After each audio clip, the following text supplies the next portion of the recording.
Hello friends, आज हम इस YouTube चैनल का प्रारंभ करने वाले हैं और इस पहले वीडियो में हम मेन सीरीज शुरू कर रहे हैं और मेन सीरीज के अंतर्गत हम सबसे पहले विश्व इतिहास की चर्चा करेंगे। हालांकि हमें सबसे पहले सिलेबस की चर्चा करनी चाहिए, लेकिन आप सभी लोग जो लोग मेंस देने वाले हैं और उन सभी को सिलेबस का नॉलेज तो होगा ही, ऐसा मैं सोचता हूँ। इसलिए हम सबसे पहले विश्व इतिहास के बारे में सीधी चर्चा करेंगे। हालांकि ये बात सही है कि नेक्स्ट ईयर के लिए जो पैटर्न आया है, यानी कि जो चेंज पैटर्न आया है, उसमें विश्व इतिहास को हटा दिया गया है। लेकिन इस बार जो मेंस होने वाला है वो तो आपको विश्व इतिहास पढ़कर ही देना है। और जहां तक मैं समझता हूँ, विश्व इतिहास को नहीं हटाया जाना चाहिए था, क्योंकि विश्व इतिहास का अध्ययन आपकी तैयारी को या आपके अन्य विषयों के अध्ययन को पूर्णता प्रदान करता है। लेकिन अब चूंकि हटा दिया गया है तो उसमें हम कुछ भी नहीं कर सकते। लेकिन इस बार हमें पढ़ना ही। कुछ लोगों के मन में ये प्रश्न आ सकता है कि जब अगले बार से हमें विश्व इतिहास पढ़ना ही नहीं है तो फिर इस बार इतनी मेहनत क्यों करें।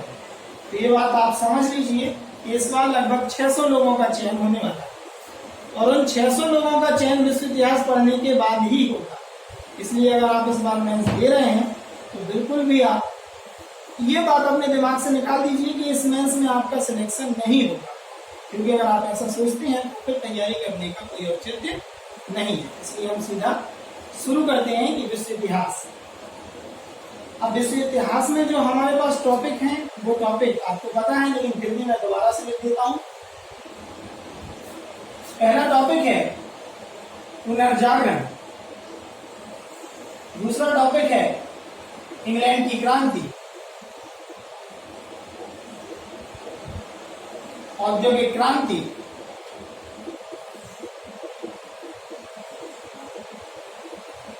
फ्रांस की क्रांति, इसके बाद प्रथम विश्व युद्ध, रूसी क्रांति और द्वितीय विश्व युद्ध।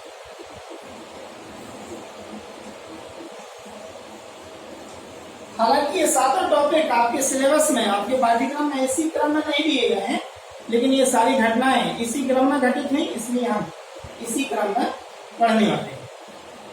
तो इन घटनाओं को पढ़ने से पहले हम एक चर्चा करना चाहेंगे कि आखिर एमपीपीएससी की खास तौर पर मेंस की तैयारी का क्या ट्रेंड है। तो जहां तक आपने यूपीएससी की तैयारी के विषय में सुना होगा या जो भी टीचर्स पढ़ाते हैं वो बताते हैं कि सबसे पहले यूपीएससी की तैयारी के लिए नॉलेज का होना जरूरी है। और सभी लोग समझते हैं कि नॉलेज होना जरूरी है, लेकिन नॉलेज के आगे जो सबसे जरूरी चीज है कि नॉलेज तो नीड है ही, लेकिन उसके अलावा आपके पास विजडम का होना बहुत जरूरी है। ऐसे ही कुछ लोग बोलते हैं कि न्यूज से आपको अपडेट रहना चाहिए। अब न्यूज से अपडेट रहना चाहिए तो लोग बोलते हैं कि न्यूज की जानकारी होनी चाहिए। न्यूज का मतलब जनरली सिविल सर्विस की तैयारी करने वाले जो आर्टिकल्स आते हैं उनको पढ़ते हैं। आर्टिकल्स में जो बर्निंग इशू चल रहे होते हैं, इंपॉर्टेंट इशू जो वर्तमान में चल रहे होते हैं, उनके बारे में कोई ना कोई एक आर्टिकल आता है वो पढ़ते हैं। लेकिन वो जो आर्टिकल लिखने वाला होता है इसका अपना कोई ना कोई व्यू होता है, इसलिए उस आर्टिकल को पढ़कर सीधा उस न्यूज को आपको एडॉप्ट नहीं कर लेना। आपको उस न्यूज को एनालिसिस करके अपना खुद का व्यू बनाना। ये तैयारी यूपीएससी के लिए लोग बताते हैं, लेकिन मैं एमपीपीएससी की बात कर रहा हूं, इसलिए मैं कहूंगा कि इसके आगे एक और स्टेप है एमपीपीएससी में, जो है फर्रे बनाने की एबिलिटी और कैपेसिटी। अब ये क्या है इसको हम आगे चल के समझेंगे, लेकिन अभी मैंने केवल इतना आपको बताया। हमें बात करनी है विश्व इतिहास के सिलेबस की। तो हमने अभी बात की कि लगभग 7 घटनाक्रम आपके सिलेबस में है, जिसमें सबसे पहले पुनर्जागरण। तो सबसे पहले इन 7 घटनाओं में पुनर्जागरण ही संपन्न हुआ। उस पुनर्जागरण के कारण इंग्लैंड में क्रांति संपन्न हुई। उस इंग्लैंड की क्रांति के फलस्वरूप औद्योगिक क्रांति संपन्न हुई और वो भी इंग्लैंड में ही हुई। उसके बाद आगे चलकर फ्रांस की क्रांति हुई। हालांकि इस बीच एक और महत्वपूर्ण घटना हुई। इंग्लैंड की क्रांति के फलस्वरूप, उसके परिणामों के फलस्वरूप अमेरिकन क्रांति हुई और उस अमेरिकन क्रांति का प्रभाव फ्रांस की क्रांति पर पड़ा। लेकिन चूंकि अमेरिकन क्रांति आपके सिलेबस में नहीं है, इसलिए हम यहाँ पर सिस्टमेटिक तौर पर तो अमेरिकन क्रांति को नहीं पढ़ेंगे, टॉपिक के तौर पर तो नहीं पढ़ेंगे, लेकिन हम अमेरिकन क्रांति का जिक्र अवश्य करेंगे। उसके बाद फ्रांस की क्रांति, और फ्रांस की क्रांति के बाद कहते हैं कि फ्रांस की क्रांति पूरे यूरोप की क्रांति बन गई, यानी कि यूरोप में भी फ्रांस की क्रांति के बाद राष्ट्रवाद का उदय हुआ और जर्मनी और इटली जैसे देशों का एकीकरण हुआ। जब जर्मनी और इटली जैसे देशों का एकीकरण शुरू हो गया और परिणाम स्वरूप जब वो एकीकृत होकर शक्तिशाली राष्ट्रों के रूप में उनका आविर्भाव हुआ, तो यूरोप में शक्ति बढ़ने के कारण शक्तियों के बीच प्रतिस्पर्धा शुरू हुई और उसी प्रतिस्पर्धा का परिणाम है प्रथम विश्व युद्ध। उस प्रथम विश्व युद्ध के बारे में भी हम पढ़ रहे होंगे। मैं आपको बता रहा हूँ कि किस तरह से जर्मनी और इटली का एकीकरण प्रथम विश्व युद्ध का कारण बन गया। किस तरह केसर विलियम की महत्वाकांक्षा ने ब्रिटेन की महत्वाकांक्षाओं से टकराहट प्रारंभ कर दी और उसके बाद प्रथम विश्व युद्ध ही तात्कालिक कारण बन जाएगा रूसी क्रांति का। और उसके बाद हम पढ़ेंगे दोनों विश्व युद्धों के बीच की दुनिया, जिसमें हम जर्मनी में नाजीवाद और इटली में फासीवाद की चर्चा कर रहे होंगे और इटली में मुसोलिनी और जर्मनी में हम हिटलर की बात कर रहे होंगे और इनकी महत्वाकांक्षाओं का जो परिणाम हमें देखने को मिलेगा वो द्वितीय विश्व युद्ध के रूप में देखने को मिलेगा। तो कहने का मतलब ये संक्षिप्त परिचय जो आपको मैंने दिया कि आखिर विश्व इतिहास के जो 7 टॉपिक आपके सिलेबस में हैं उनका संक्षिप्त परिचय या उनका एक दूसरे के साथ क्या लिंक है। हालांकि ये लिंक विस्तार में हम पढ़ रहे होंगे अपने आने वाले लेक्चर्स में। तो आज हम यहाँ पर शुरू करेंगे पुनर्जागरण। अब एक चीज समझिएगा कि आखिर विश्व इतिहास पढ़ना जरूरी क्यों। विश्व इतिहास पढ़ना इसलिए जरूरी है क्योंकि जब तक आप विश्व के इतिहास को नहीं समझेंगे तब तक आप भारतीय इतिहास को नहीं समझ पाएंगे। जब तक आप भारतीय इतिहास को नहीं समझेंगे, यहाँ के संविधान, यहाँ की राज्य व्यवस्था को आप नहीं समझ पाएंगे। ऐसे ही आगे चल के अर्थव्यवस्था और अन्य सामाजिक न्याय और भी अन्य जैसे आपदा प्रबंधन, इन सभी चीजों को समझने के लिए विश्व इतिहास की समझ जरूरी है। तो हम शुरू करते हैं पुनर्जागरण। पुनर्जागरण इतना महत्वपूर्ण टॉपिक इसलिए है क्योंकि पुनर्जागरण हो जाने के बाद वैश्विक इतिहास में एक आमूलचूल परिवर्तन आए। चलिए तो सबसे पहले हम बात करते हैं पुनर्जागरण।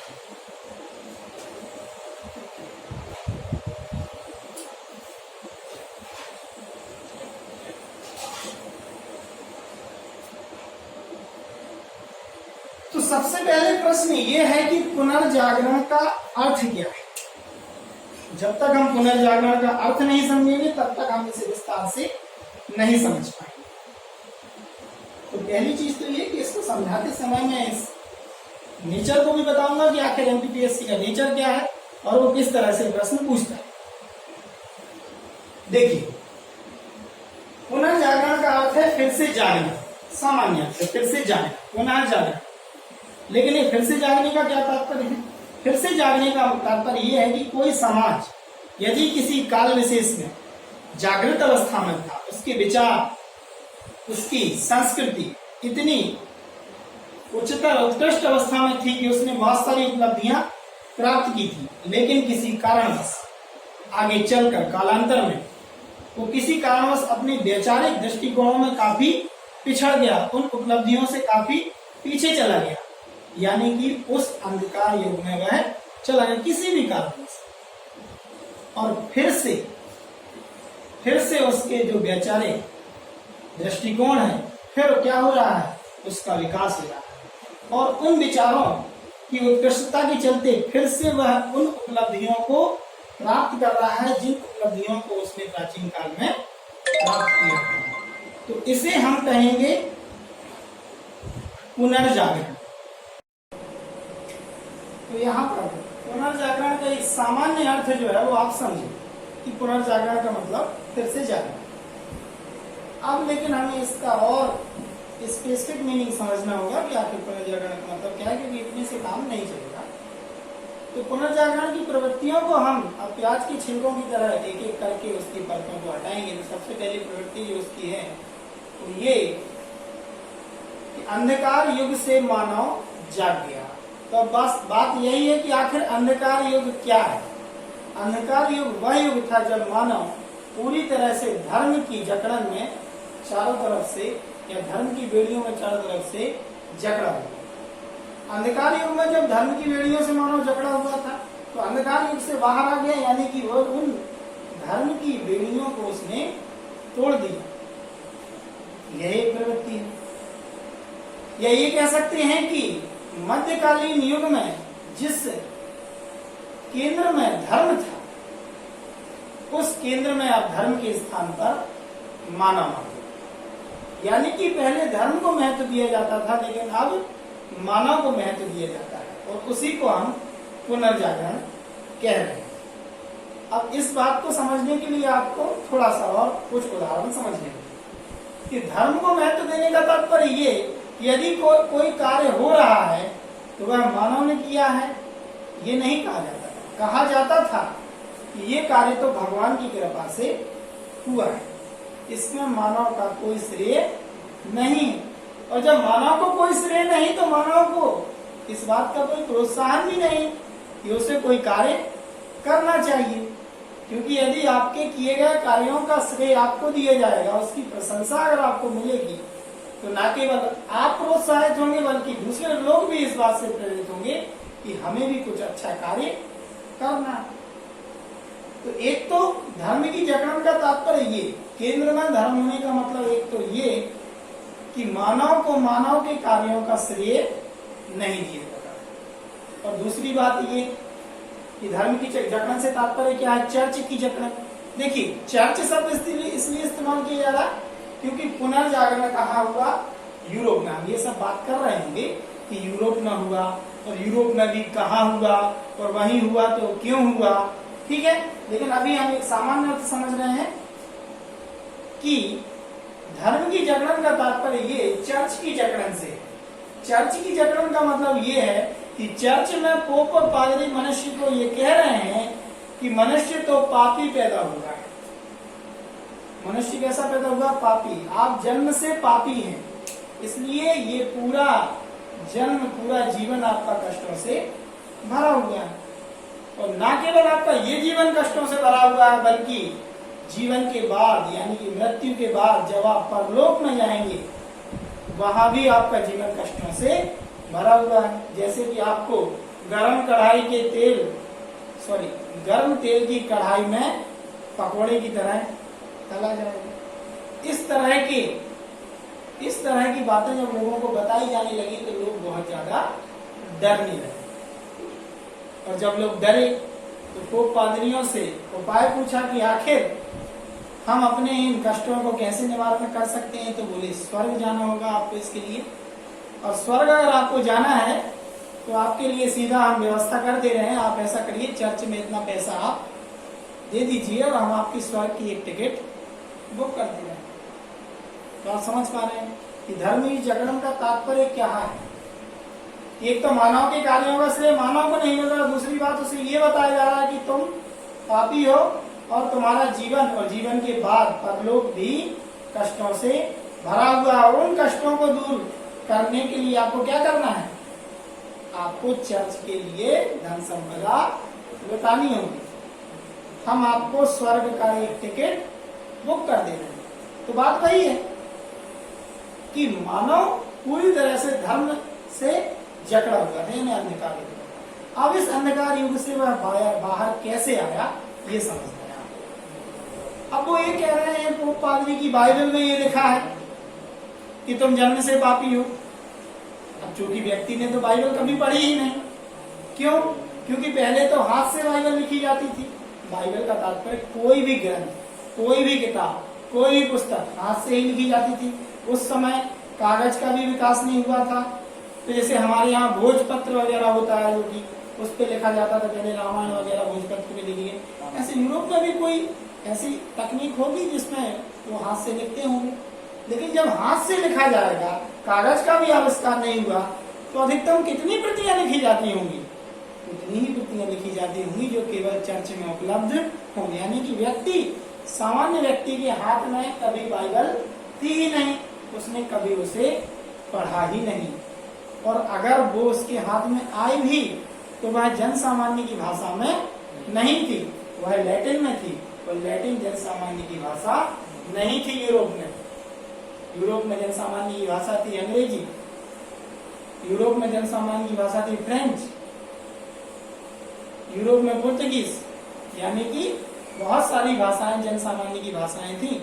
लेकिन लैटिन उसी तरह से जन विशेष की भाषा थी जैसे कि भारत में संस्कृत, और भारत में भी सभी धर्म ग्रंथ संस्कृत में ही लिखे गए थे। जन सामान्य उनका अर्थ नहीं समझ सकता, जन सामान्य तो उनका वही अर्थ समझेगा जो उसे, जो धर्म गुरु हैं, पोप पादरी हैं, ब्राह्मण हैं, उन्होंने जन सामान्य को जो अर्थ बताया उन्होंने वही मान लिया कि बाइबल में ये लिखा है कि तुम जन्म से पापी हो और तुम्हें चर्च में दान देना पड़ेगा।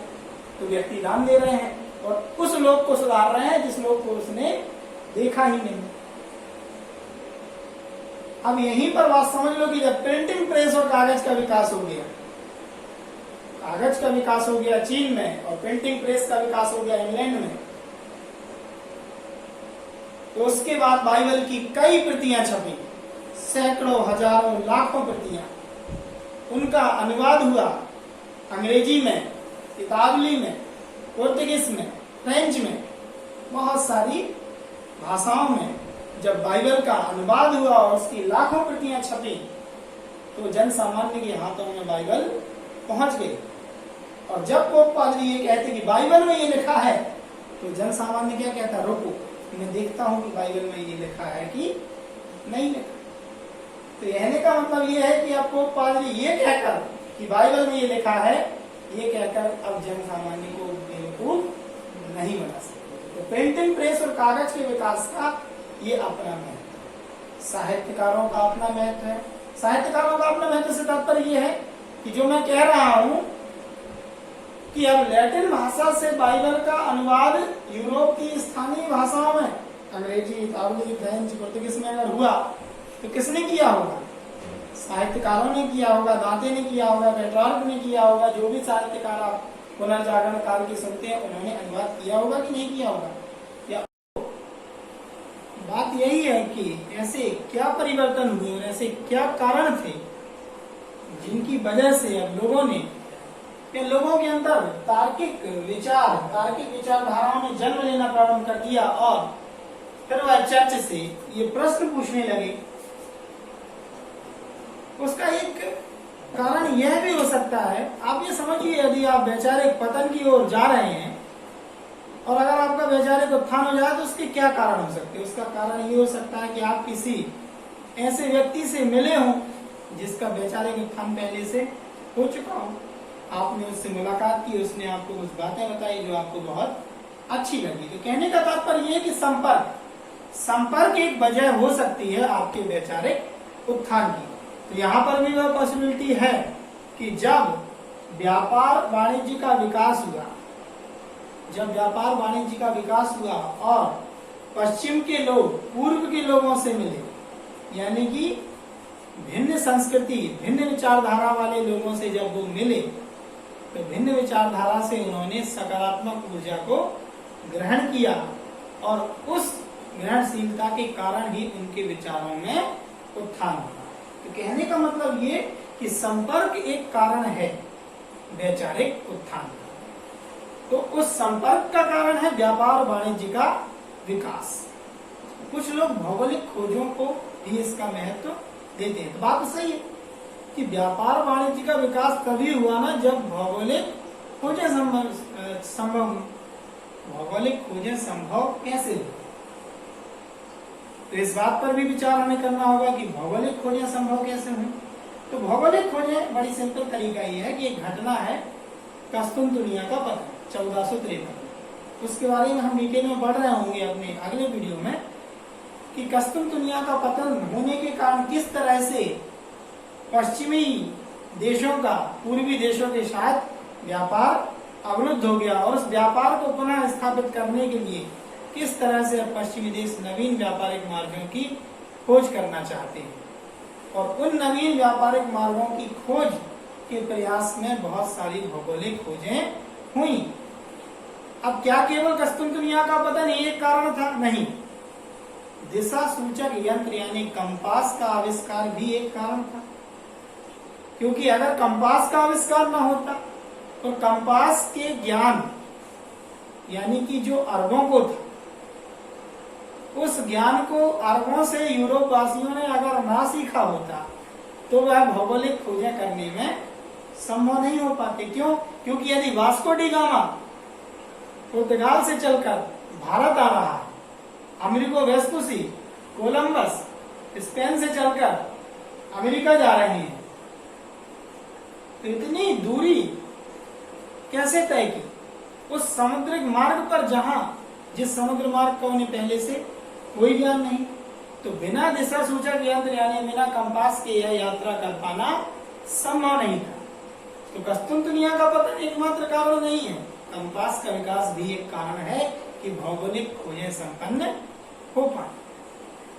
अब इसी बात से आप एक मैगलन नाम का व्यक्ति है जिसके बारे में आपने सुना होगा कि मैगलन ने सबसे पहले विश्व का पूरा चक्कर लगाया, लेकिन वास्तविक बात यह है कि मैगलन विश्व का पूरा चक्कर लगाने से पहले ही मृत्यु को प्राप्त हो गया। यानी कि जब मैगलन का जहाज अंततः पृथ्वी का पूरा चक्कर लगाकर वापस उसी स्थान पर पहुंचा, तब मैगलन जीवित नहीं था। मैगलन के साथियों ने यह बात बताई कि मैगलन की वजह से ही हम यह चक्कर पूरा कर पाए। तो उस पूरे चक्कर का, उस उपलब्धि का पूरा श्रेय किसको मिला?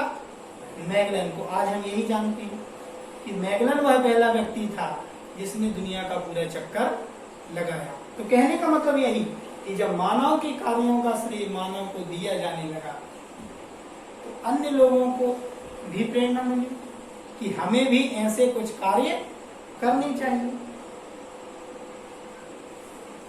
अब और बातें हैं कि भाई इतना वैज्ञानिक विकास, इतना सांस्कृतिक विकास, दर्शन का विकास, ज्ञान का विकास क्यों हो रहा है? उसके और भी कई कारण हैं। जैसे व्यापार वाणिज्य का विकास हो रहा है, तो नवीन धनाढ्य वर्ग का विकास हो रहा है, नवीन शहरों का विकास हो रहा है। जब नवीन धनाढ्य वर्ग का विकास हो रहा है तो वह ज्ञान, दर्शन, संस्कृति इसको क्या दे रहे हैं? संरक्षण प्रदान कर रहे हैं, कलाकारों को संरक्षण दे रहे हैं। एक बात ध्यान रखें कि जो व्यक्ति दार्शनिक होता है, जो व्यक्ति वैज्ञानिक होता है, उसे संरक्षण की आवश्यकता होती है, क्योंकि दार्शनिक व्यक्ति, वैज्ञानिक व्यक्ति अपनी खोजों में लगा हुआ है। अब उसे इस बात की फिक्र हो कि अब मेरा परिवार कैसे चलेगा, तो फिर वह खोज कैसे करेगा? ठीक है, अगर वो अपने रोजगार के बारे में, अपने अर्निंग के बारे में सोचेगा, अपने परिवार के बारे में सोचेगा, तो वह खोज आविष्कार नहीं कर पाएगा। और आविष्कार कर लेने के बाद यदि उसके श्रेय पर उसका अधिकार ना रहा, यानी कि ये ना कहा गया हो कि ये कार्य आप ही ने किया है और पूरे विश्व में अगर उसकी प्रशंसा ना हो रही हो, तो वो व्यक्ति तो वैसा कार्य नहीं करेगा, बल्कि अन्य लोग भी इस बात से शिक्षा ले लेंगे कि मुझे भी अपनी जिंदगी बर्बाद नहीं करनी, 10 साल 20 साल कोई खोज में लगा दो, और समाज इस बात का श्रेय तो मुझे देता ही नहीं। समाज तो यह कहता है कि ये तो ईश्वर की कृपा। हालांकि आज भी ये बात कही जाती है, लेकिन पूरी तरह से अब ये बात सत्य नहीं रह गई है। अब मानव को मानव के कार्यों का श्रेय तो दिया ही जाता है। ठीक है, तो यही सब बातें हैं कि व्यापार वाणिज्य का विकास हुआ, लोगों में आपस में संपर्क स्थापित हुए तो सकारात्मक ऊर्जाओं का आदान प्रदान हुआ, सकारात्मक विचारों का आदान प्रदान हुआ। ठीक है, धनाढ्य वर्ग का विकास हुआ, उन्होंने कलाकारों को, वैज्ञानिकों को, दार्शनिकों को संरक्षण प्रदान किया। जब संरक्षण प्रदान किया तभी जाकर ज्ञान, कला और दर्शन का विकास हुआ। ठीक है, और भी कई कारण हो सकते हैं, जैसे कि आप समझ सकते हैं कि एक मंगोल साम्राज्य था, चंगेज खां का एक वंशज था कुबलई खां। कुबलई खां ने एक मंगोल साम्राज्य का, या कह सकते हैं कि मंगोल साम्राज्य की स्थापना की। वह मंगोल साम्राज्य इतना विस्तृत था कि उसके दरबार में बहुत सारे वैज्ञानिक, बहुत सारे दार्शनिक, एक से एक विचारक उसके दरबार में सभा करते थे। और न केवल पूर्व के थे बल्कि पश्चिम के भी थे, यानी कि पश्चिम और पूर्व दोनों विचारधाराओं का संगम कहाँ होता था? मंगोल साम्राज्य में। उस मंगोल साम्राज्य में जब यह विचार एक दूसरे से मिले तो दोनों ने ही एक दूसरे के सकारात्मक विचारों को स्वीकारा। और जब मार्को पोलो मंगोल साम्राज्य की यात्रा कर रहा है और मार्को पोलो लौटकर यह यात्रा वृतांत लिख रहा है, तो यूरोप वासियों के मन में एक जिज्ञासा कि हमें भी पूर्वी देशों की विचारधाराओं को जानना चाहिए, क्योंकि पूर्वी देशों में भी ज्ञान विज्ञान का विकास हो चुका है। तो यह जिज्ञासा, इसी जिज्ञासा के चलते तो कहने का तो चर्च की शक्तियों की पराजय के कारण ही अब लोगों ने यह प्रश्न प्रारंभ कर दिए कि आखिर हमारी युद्ध में पराजय क्यों हुई यदि चर्च इतना शक्तिशाली है। तो कह सकते हैं कि इन्हीं सभी सम्मिलित कारणों के परिणाम स्वरूप पुनर्जागरण जैसी घटना सामने आ रही है। पुनर्जागरण एक बहुत ही महत्वपूर्ण घटना है विश्व इतिहास में, जिसने संपूर्ण विश्व इतिहास की एक दिशा ही बदल दी है। कह सकते हैं कि टर्निंग पॉइंट पुनर्जागरण पूरे विश्व इतिहास। तो यहाँ पर हमने पुनर्जागरण के संदर्भ में एक सामान्य परिचय प्राप्त किया। अब हम बात करेंगे कि पुनर्जागरण इटली में अगर शुरू हो रहा है तो इटली में ही क्यों शुरू हुआ और इसके पुनर्जागरण के क्या परिणाम विश्व इतिहास में देखने को मिल रहे हैं। ये सभी चर्चाएं जो हैं हम अपने नेक्स्ट वीडियो में करेंगे। यहाँ पर इस वीडियो में हमने पुनर्जागरण का एक सामान्य परिचय प्राप्त किया। तो अब हम नेक्स्ट वीडियो में मिलेंगे। धन्यवाद। Good night.